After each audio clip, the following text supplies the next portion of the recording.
If you would have told me 5 years ago that Tom Brady would be broadcasting and Bill Belichick would be coaching college, I probably would have looked at you like you had three heads on your head, three three heads on your body. I would have looked at you like you were crazy. But we're in the year 2024, and that's what is going down. It's a crazy world we live in. Welcome to the first episode of RS Sports Talks. This is going to be my weekly podcast that I do intend on doing weekly.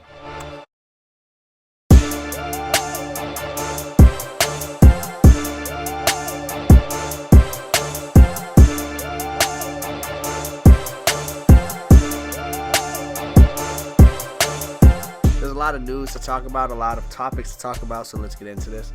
For starters, this is what's been on my mind since I saw the rumor. Quinn Ewers is potentially going to stay in school, but Texas doesn't want him, which is going to put him in a position where he's going to enter the transfer portal and be the most highly coveted quarterback from every team. Like, there's going to be teams throwing money at him, but realistically, I see two teams being the options for him, and that's Oregon and Ohio State, and I think Oregon ends up being the team that he goes to. I'm not positive on that. That's honestly my personal preference because I really do not like Ohio State. But I think that I saw a rumor that a Big Ten team is prepared to offer him $4 million to come there. I know Oregon is the richest college, or the richest. I think Oregon's the richest. I'd have to fact check that, but I'm pretty sure Oregon has the most money out, or one of the richest schools. So that would make a lot of sense. But there's also part of me that's like, maybe Dan Lanning does believe in Dante Moore, who's on the bench right now behind Dylan Gabriel. So maybe they're ready to lock in on him. I just think Quinn Ewers is a pretty good quarterback, man. I mean, he can definitely, if Oregon ends up winning the Natty this year especially, he could definitely take them back-to-back to win a back-to-back title. And that would definitely be interesting. There's been a lot of pretty good players entering the transfer portal. I'm going to pull up a list, actually. All right, so John Mater is listed here as on 247 Sports as the number one player in the transfer portal. He committed to Oklahoma, I believe, yesterday, or that might have been today, actually. I honestly don't know much about him, so I couldn't really tell you. But he is, I mean, looking at his stats, he looks like a very good quarterback. I don't know how he's going to do in the SEC compared to what's Washington State in the Pac-12. Either the Pac-12 or the Big 12. Zachariah Branch entered the transfer portal. That one kind of caught me by surprise, but USC just wasn't really using him how they should have. So wherever he goes is definitely going to be getting a dog. I've seen Notre Dame as a possible destination. Oregon would be a good fit, obviously, losing Tez Johnson and Evan Stewart possibly. I wouldn't be surprised. He could go somewhere like, I don't think he would go to Ohio State. I mean, I think he would want to go somewhere where he can be more of a number one option, maybe Miami. I'm not sure. I know he just entered the portal, so there's really no. I mean, there might be a crystal ball projection. I'm not sure. Let's look if they have one. No, they don't. Yeah, he just entered the portal, so I don't think there'd be much news on him yet over there. I know Nick Anderson to LSU was huge. They got Barron Brown as well, and they got Jakeem Jackson. That's a couple good grabs already. I didn't realize Sicario Davis entered the portal. I'm not sure where he's gonna go. Colorado just got Oatis from Alabama, the D tackle, Jaheim Oatis. Yeah, there's been a couple interesting ones, but I definitely think, if I had to predict right now who's having the best, portal, it would probably be LSU, just based on the big names I've seen them get already. But there's still plenty of time, of course. And there's still a lot of good players that haven't been claimed yet. I mean, Jonte Cook, there's Bear Alexander, who I've been seeing Bear Alexander. This meme it kills me. I'm going to put it on the screen. It's a picture of him in a Penn State uniform, visiting Penn State, with a Georgia tattoo on his arm, posted on his account with a USC. Like, dude, like, which that puts me in how I feel about the transfer portal. I don't necessarily think it's a bad thing. I just think that the NIL is starting to make college more of like a minor league NFL rather than college football where they're genuinely learning and growing as human beings. Um, I just, I, it's, I'm 50-50 on it because there's part of me that's like, dude, good for this 18-year-old who played good in high school and got paid. What did Bryce Underwood just get paid? $12.5 million to come to Michigan? Like, good Lord, you're 18 years old getting paid that much money. I wouldn't even know what to do with that much money when I was 18. I say it like I'm old, like I'm 20, but I just don't really like. I feel like it's starting to cause a little more less passion for the game, and if a kid isn't starting his sophomore year, he's like, I'm just gonna go transfer somewhere else instead of working hard, and I don't know. It's just taking away a lot of the development of the game, which I don't like, but it is what it is. You kind of just got to learn to adapt to it and kind of just accept that this is what it is now. Speaking of adapting, we're going to see how Bill Belichick does coming to North Carolina on a 5-year deal. 72 years old on a 5-year deal. Okay. I really think it's going to be a good hire. I've become more sold on it as time has gone by. When the rumors started swirling, I was like, oh yeah, this is not going to work. This is going to be a dumpster fire. I mean, I think Bill Belichick is a great coach, and who would listen more? Like, NFL is changing in a way to where his style of coaching wouldn't really work. He's the type of coach that wants to teach you and is going to develop you, and what better place to do that than college with a bunch of 18 to 22-year-olds. I'm not saying UNC is going to go out and win the Natty next year. I'm not saying that at all. But what I would say is I wouldn't be surprised if they're maybe the following year in the ACC title game at least. I'm not saying they're going to go 13-0 and win the Natty the following, but I think that Belichick is going to, just based off the kids he's bringing in this year, is going to develop them so much that they are going to be good enough to contend for the ACC, which the ACC is already so weak with a weak FSU right now. Miami's losing a lot of seniors. Who else is in there? We got SMU. SMU might be good next year. I'm not sure. We got to see how they do in the playoffs. Who else is in there? Clemson, obviously, is always. If Clemson ends up actually using the portal, they'll go back to being a powerhouse like they were when Trevor Lawrence and Deshaun Watson were there. But I think Clemson's gonna make a little bit of noise. I don't think they're gonna beat Texas, but I think it might be a little closer than people think. Just simply off the fact that this is gonna age terribly. I'm already seeing it right now. Like I'm looking like I can see how bad this is gonna age. Texas is gonna put like 40 on them, and this clip's gonna get like clipped and replayed all over the place.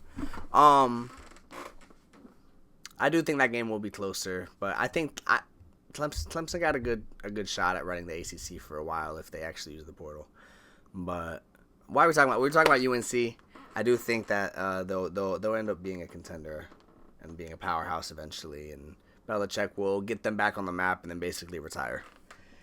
Which is, that's kind of what he wants to do. He kind of wants to install a pro-style culture and system there and set up for these kids to be ready for the NFL, which is going to get them drafted, They'll get them NFL ready, and that will help them get drafted, which is what your goal should be as a college coach. When it's going to sound so stupid, but when I coached at my old high school for like a season, like the year after high school, and I wasn't even like an official coach. I was like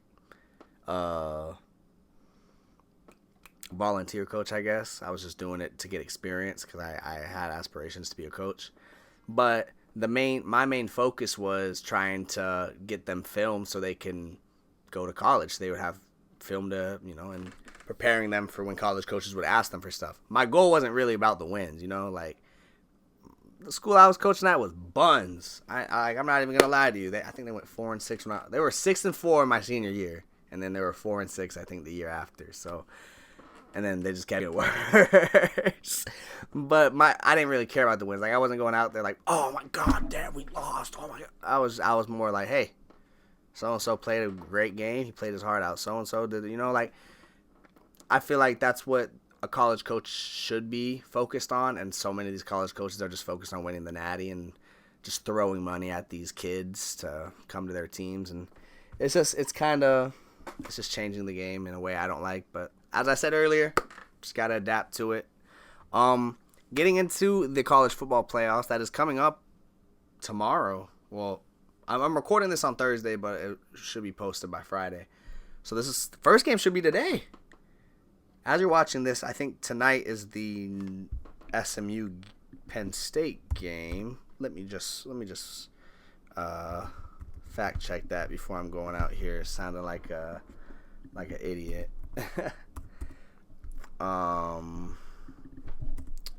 Apparently I don't know how to search now. Okay, here we go. Yeah, SMU is playing. No, I'm tripping.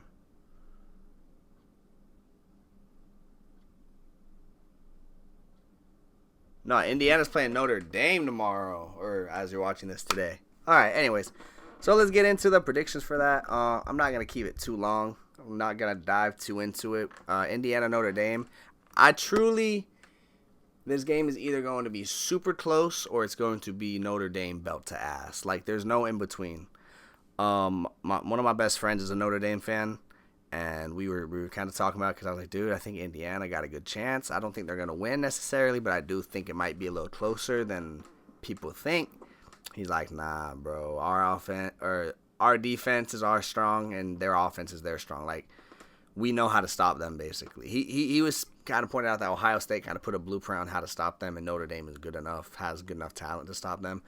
So that's the only reason why I think it could be a Notre Dame blowout. But I just think Indiana has heart. And they did get a lot of transfers last year, which kind of turned the program around in a year. Regardless if Indiana gets blown out, 11-2, making the first ever college football playoffs, that's definitely an accomplishment, I'd say. They started, 10-0? 11? Yeah, 10-0, right? Because they're 11-1. Yeah. But I think Notre Dame's going to end up pulling away regardless. I just couldn't tell you. This is a game I wouldn't want to take the spread because I really don't know if it's going to be a 3-point game or if it's going to be a 40-point game. 40 is a little stretch. Might be like a 30-point game. SMU Penn State. As much as I would love to see a SMU Cinderella run, Penn State's probably going to win this pretty easily. They scored 37 on the number one team in the country and only lost by 9 to them. I'd say Penn State has the talent to.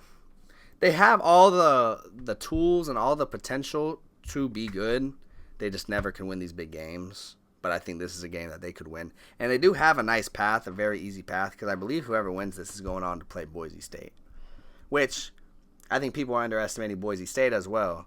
I'm not saying Boise State's going to go win the Natty, but this is Genty coming off of almost a month worth of rest, 3 months worth of rest. Like, he's going to be fresh, bro. He's going to play well. And he's probably, regardless who he plays, is probably still going to run for 200. People don't want to talk about how he ran for 200 against Oregon. They only lost to Oregon by 3.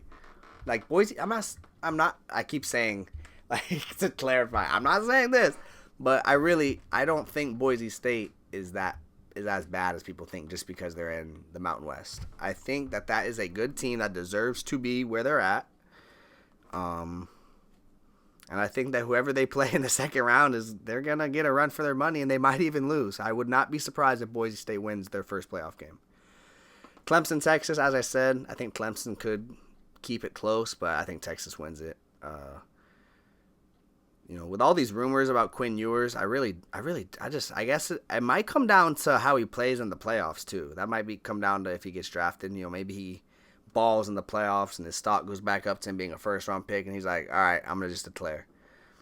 Or maybe even if he does ball and his stock goes up, he's like, I don't like these top teams that are picking, Maybe he doesn't want to go to a team like the Jets or the Saints, which is probably where he would go if he, ends up boosting his stock enough. But regardless, that doesn't matter. That's not going to affect this game. I think Texas wins this game pretty single-handedly. And then Tennessee, Ohio State. I really want to just pick Tennessee just so that way if they pull off this upset, I can be like, told y'all. But Only reason why I'm so confident Ohio State will probably win is because it's at Ohio State. I don't know if Nico. How do you say his last name? Iamaleava? I think it's Iamaleava. I don't know if he has what it takes to win this game. I think he still needs room for improvement, and that's why he's obviously he's not eligible this year, but that's why he'll be probably one of the top quarterbacks in the draft next year. But he just needs to improve his accuracy. He kind of just is athletic and has an arm, and that's about it. So I'm not really sold on him. I think Dylan Sampson will end up having a good game, which will probably keep the game close. But overall, I think Ohio State ends up pulling away with this one. But that's the game I'm probably, which makes sense. It's the 7-6 game, right? Yeah, it's the 7-6 game. So it makes sense that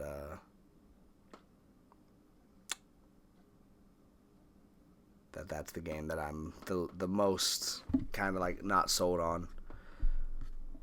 Moving on from college, as we move into the mock draft season, as the NFL season is starting to close out a little bit, I'm going to go ahead and just kind of put this.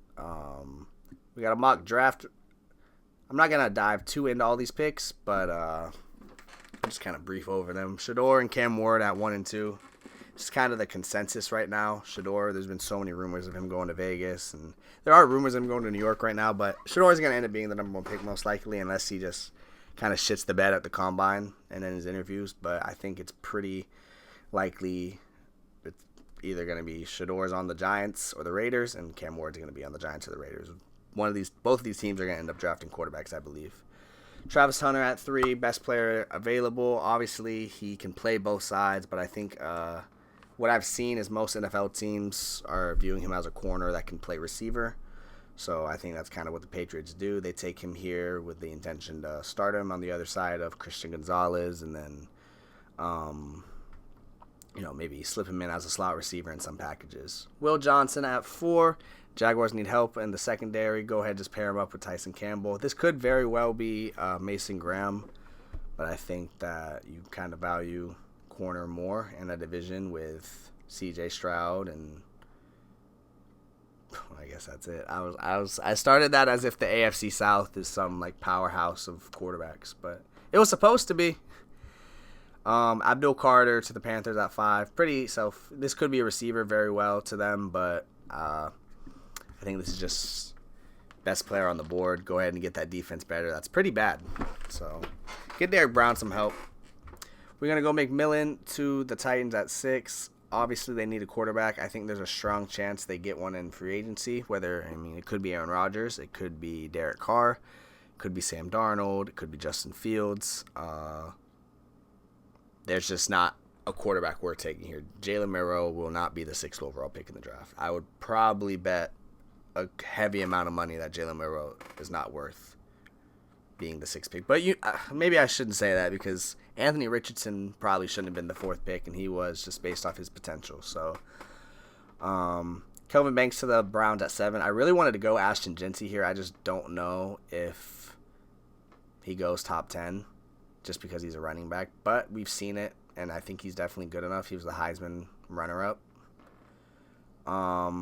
So this very well could be Jeanty. But I'm going to go ahead Kelvin Banks. Get that O-line better. They've already said Deshaun Watson is going to be back for sure. So I don't think they draft a quarterback here. They might maybe bring in some competition for him, but they're probably going to be stuck with him for another year, which sucks for Kevin Stefanski. He's probably going to get fired after next year. He could get fired this year too. I'm not really sure, but there's a strong chance that Stefanski will not be the coach in 2026. That's what I would say. Mason Graham to the Jets at 8. Kind of just go best player available. Get that D-line a little better. Get someone on the other side of Quinn Williams. These last 3 picks have kind of been like, yeah, they need quarterback, but there's no quarterback worth taking here. Bears at 9, Will Campbell. He could very well play tackle, but I think the Bears will draft him here with the hope that he can play left guard for them. Just anywhere, really. Protect Caleb Williams. Poor guy gets sacked, I feel like, all the time, but he also needs to get better at throwing the ball away. So, Mikael Williams to the Saints at 10. This could very well be a receiver, maybe Luther Burden, someone like that. But I'm going to go ahead and say they need to get that defense better. Chase Young is a huge disappointment. That Cam Jordan's getting older. You need to get that D-line better. Brian Bresee cannot do it all by himself. Derek Harmon to the Dolphins at 11. This is probably the earliest I've ever had him go, but I've seen his stock rising a lot, and I think that he'll have a very good playoff, which will boost his stock even more. So this is obviously projection. I think, if the draft was today, he wouldn't go at 11, but I think that he'll end up having a good combine and having a good playoff. So Tyler Warren at 12 to the Colts. You just got to do all you can. This is going to probably be your last chance with Richardson. Get him a safety blanket at tight end to kind of boost his play a little bit. And if he sucks next year, then next year's quarterback class might not be very good either. James Pierce at 13 to the Bengals. I think this is just to get that defense better. You don't know what's going on with Trey Hendrickson. If you do end up keeping him, you can just put James Pierce on the other side. If you have to get rid of him, boom, you got your replacement. Ashton Jeanty to the Cowboys at 14. This is not bias. I've honestly been kind of hesitant about this because Rico Dowdle has been playing very well. And this isn't me saying that Rico Dowdle is better than Ashton Jeanty. Ashton Jeanty would 100% be better. But I feel like if Rico Dowdle's playing well, we should probably draft with our first round pick a different player, a bigger need, and then take a power back or some type of running back to pair up with him, to take some of the stress off of his shoulders. But we're just going to say, whatever, Rico doesn't come back, or maybe he does come back, and we're going to take the best player on the board, which is Ashton Jeanty. Heisman runner-up. I was about to say finalist, but he was the runner-up. It wasn't just the finalist. Probably should have won it. I don't really know. Don't get me started on that. I mean, Travis Hunter, this was just a year they both deserved it, and it just, like any other year, Jeanty would have won it, but it was just, you're going against a guy who practically played the whole game for a lot of these games and played well. Jalen Walker at 15 to the 49ers. This is kind of just a best player available, a value pick almost. I think that you need to get some help rushing the passer, put on the other side of Nick Bosa, and he can also obviously he's a linebacker. He has that versatility where he can maybe play off the ball a little bit if you need him to. But I think you are drafting him here with a little bit more of a hope that he can be a defensive end for you that can possibly drop to linebacker if you need him. Not as a definite defensive end, just as a BPA. No. DPA? Designated pass rusher? DPR. There we go. Designated pass rusher. But just a versatile linebacker that can rush the passer. Like a Micah Parsons type of style almost. I got Nick Scorton going to the Falcons at 16. You just got to get that defense better. They've been pretty bunned. The secondary's been bad. I honestly kind of considered going corner here. But, you just take the best defensive player on the board right here. Well, we'll get into that. Kenneth Grant to the Cardinals at 17. Same thing. Just take a player to boost that D-line. Obviously, they got B.J. Ojulari there. They got, they took, what's his name last year? Oh, my God, what's his name? I can, see it. It's at the tip of my tongue. Who was the Cardinals' first-round pick last year? Darius Robinson. Good Lord. That should not have been that hard to, Oh, okay. Anyways, get some help on that D-line. Pair him up with your young D-line that you already have, the edge rushers you already have. Tyler Booker to the Seahawks at 18. I really liked the fit of this. They really need guard. You could go tackle. You could argue that, but I think you just go ahead and take a guard that you can plug in and start day one to protect Geno. Colson Loveland to the Chargers at 19. I think this just makes a lot of sense with the Michigan connection, obviously. You kind of just got to plug him in. Start day one most likely. Get Justin Herbert another weapon. They're kind of the same way you're doing with Anthony Richardson, except for obviously Herbert. You already know what you have. He doesn't need to prove anything. This is just kind of to help him. I got Malachi Starks going to the Bucks at 20. This was why I was like, oh, maybe not the best player on the board necessarily, because Malachi Starks is probably a top 10 player. Definitely top 10. Probably maybe even top 5. Very good player. He could definitely go higher here. This is just Safeties don't really go as high as they used to. We don't see safeties going with the 6th pick like we did with Jamal Adams, stuff like that. So it's kind of just a position value fall. I got Josh Simmons going to the Rams at 21. His hurt, so that could make him fall a little more, but I think you kind of just plug him in. Protect Matthew Stafford on that left or right side. It doesn't really matter. They kind of need help at both. Luther Burden, this is another fall. Oh, I got to fix it. Got to change it. Luther Burden, this is another fall that I have. This is just simply because he could go as early as 10. He could go to the Saints, but this is just the teams picking ahead. They had other positions that they needed to value, basically. So plug him in, pair him on the other side of Terry McLaurin, get Jaden Daniels another weapon, win-win. I got Emeka Egbuka going to the Broncos at 23. This can be like a nice slot option for Bo Nix, a nice little safety blanket. You can have Troy Franklin going over the top.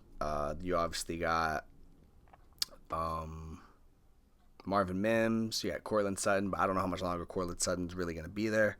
I got Walter Nolan going to the Ravens at 24. This is a player that I've really liked since before the season. I really wanted to have him go earlier, but I got to be realistic here. Wherever he goes is definitely they're getting a dog for sure. I got I don't even know how to pronounce his last name, but I got the lineman from Arizona going to the Texans. The Texans just need help on the O-line. They've been so bad. He has a little flexibility where he can play right tackle if you need him to, but I think you are drafting him with the hopes of him being your Kenyon Green replacement most likely, or even your Shaq Mason replacement, one of the two. I definitely think he's an upgrade over both. Isaiah Bond to the Steelers at 26. Pair him up with George Pickens. Whoever their quarterback is next year, whether it's Russ, Justin Fields, a rookie, I don't know. That's a nice receiving duo to have, and definitely one I'd want to have if I'm a quarterback. I got Siobhan Revel going to the Packers at 27. This is a division that you have Caleb Williams, who obviously he's a rookie. He's a little underwhelming this year, but he'll be good. Jordan Love, Matt Stafford.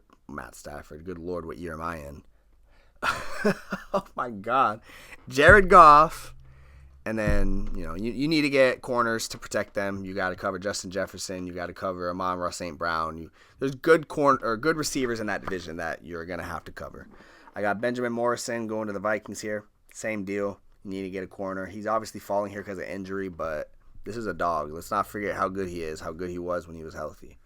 I got Deion Walker going to the Bills at 29. I like the flexibility he has where he can play D tackle or edge. Just depends where you want him. I think the Bills would probably draft him with the hopes of him playing nose guard, but I could very well see him playing, on the edge, playing like a Aaron Donald type of role where he can bounce in between. I got Jahad Campbell going to the Eagles at 30. This is obviously he's a little lower on the most people's boards because he's a linebacker, but let's not. This is just a scenario where kind of like what the Lions did a couple years ago, where you just draft the best player that you need. You don't draft the best player on the board. You draft what you need. Eagles need linebacker. Go ahead and get your linebacking core a little better. Lions at 31. I got Jack Sawyer. Obviously, I would go a guard here probably if there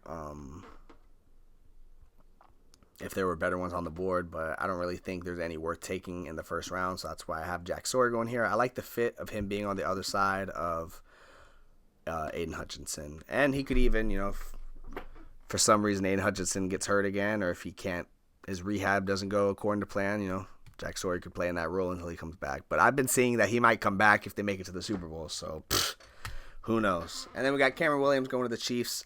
Chiefs need tackle left or right. He can play either. He's a very raw prospect, so maybe you draft him with the hopes of him not starting right away. But regardless, that would, the Chiefs are in a scenario where they're so good that they're not really drafting day one players. They're drafting for their future, and that's what Cam Williams kind of would be for them. I'm back. So the main other thing that I think is worth noting right now is what's going to go on with Sam Darnold, maybe with the Vikings. I've seen he's definitely going to get a huge payday this offseason, and I don't think it's going to be from the Vikings. You don't draft people are like, oh, they're gonna trade JJ McCarthy. Dog, you don't draft a player with the 10th pick. Trade up for him too. They trade up one spot, but you don't draft a player with the 10th pick and then trade them the next year without giving them a single chance. That's not gonna happen. They're gonna let Sam walk because they're not gonna pay him what he wants even. I think the most realistic possibility for him is either Tennessee, New Orleans. I don't think he goes to New York. I don't know what his relationship with the owner is. Obviously, it's a different coaching staff, but I don't think he goes to New York. I don't think he goes back there. I really think Tennessee and New Orleans are the most likely right now. But the only thing is, I think the Rams could be an option too. That's maybe my third like sleeper team that it could be. I think there's a realistic possibility that Brian Flores gets a head coaching job, and wherever he gets this head coaching job, he brings Josh McCown with him. Josh McCown is the quarterback's coach of the Vikings right now. I think this is just me like what could happen. This would be insane. Imagine this happens. I think there's a realistic possibility. You know, Brian Flores has interviewed with the Saints last time before, when Sean Payton retired. There's a realistic possibility that Brian Flores gets hired by the Saints, brings in Josh McCown as the quarterback or as the OC, and then Sam Darnold comes with him because Sam Darnold's not going to go. He knows how good he's playing this year, and he's not going to go somewhere where he's going to fail. And I'm not saying that New Orleans is going to be good next year if he goes there. They're obviously going to be in a rebuilding phase, but he'll definitely improve or extend the process, or shorten the process actually, to where, they won't have to develop a quarterback because he's already where they want him to be, and all they have to do is put weapons around him and get that defense better. I say that like they can do it like that, but it definitely takes a couple years of developing a quarterback off of them. But I think that, and then I think there's a possibility that Tennessee just kind of throws all the money he wants at him, because they don't have a quarterback right now. But we'll have to see what happens with that. He's really the only free agent I think that teams are gonna really want. Like Derek Carr, I can see going to maybe like New York, either New York team to develop a quarterback, or maybe even going to he could go to Tennessee if they can't get Sam Darnold, or he could go to maybe that's probably it. Kirk Cousins, if he's released, will probably be highly coveted. I can see him going somewhere like the Saints as well, or the Jets. Kirk Cousins is going to go somewhere where he can start, so he's not going to go somewhere to be a mentor. I can see Derek Carr maybe going somewhere where he would be a backup. Derek Carr's kind of past that, and Kirk Cousins probably is too, but he's going to still want to start. I think Derek Carr has kind of accepted that he ain't going to start really unless he goes to a pretty bad team. And then Justin Fields, I think there's a very high chance that he ends up staying in Pittsburgh, because Russ only has probably 2 or 3 years left in the tank, so Justin Fields will end up taking over for him whenever he leaves. But Justin Fields, when you're a running quarterback like Justin Fields, you gotta enjoy your young years. He ain't gonna be able to run like that when he's 30. Well, he might. I don't know. We'll see. We will see on that.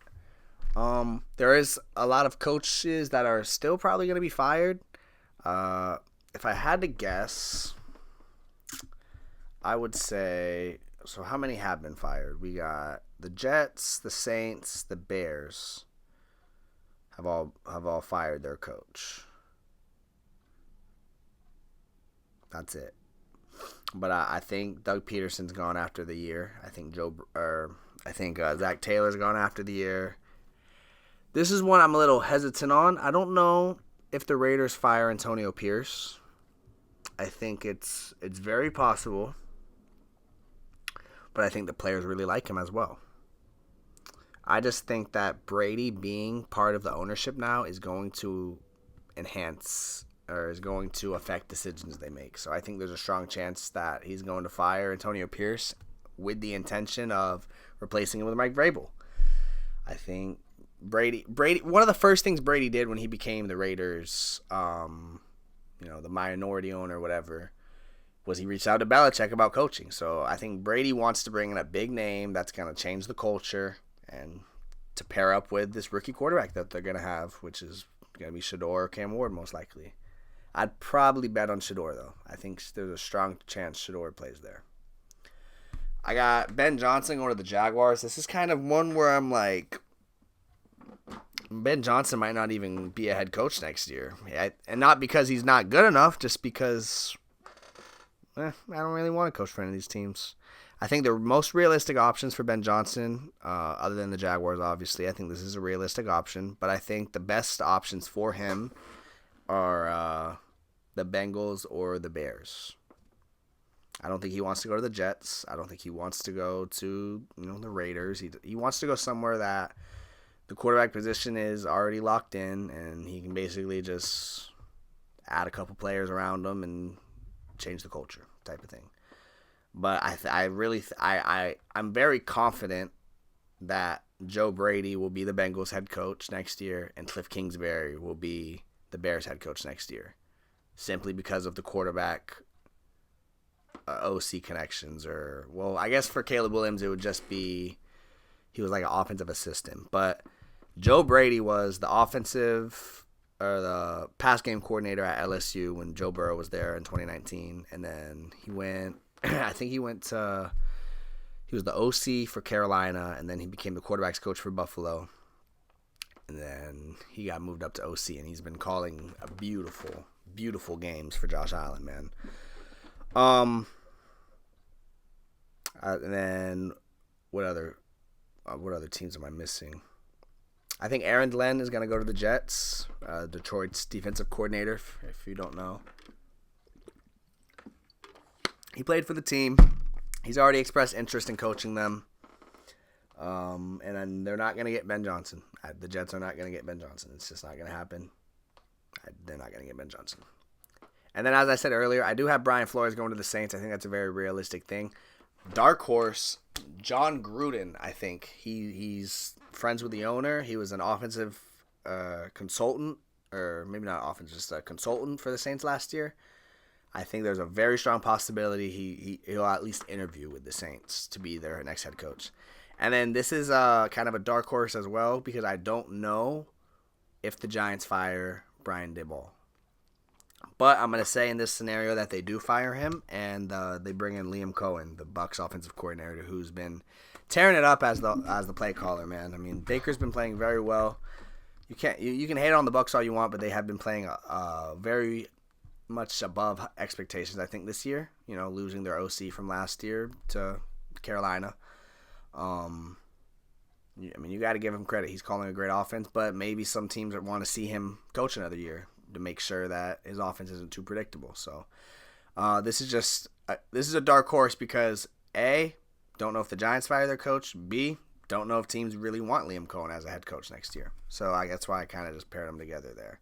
But the rest of these I'm actually very confident in. I think that, Joe Brady will be the Bengals coach. Mike Vrabel will be the Raiders coach. The only other team I can see Mike Vrabel coaching is Ohio State, which could very well happen as well. So we'll just have to see on that. Just depends if they get first rounded by Tennessee, which could happen. I doubt it, though. I doubt it. One last thing that a rumor, or it's not even a rumor I saw, just a rumor I kind of thought of, or something, a scenario I can see happening. I would not be shocked, because I know I saw something a couple years ago that Kirk Cousins and Sean McVay, they know each other from when he was in Washington years ago.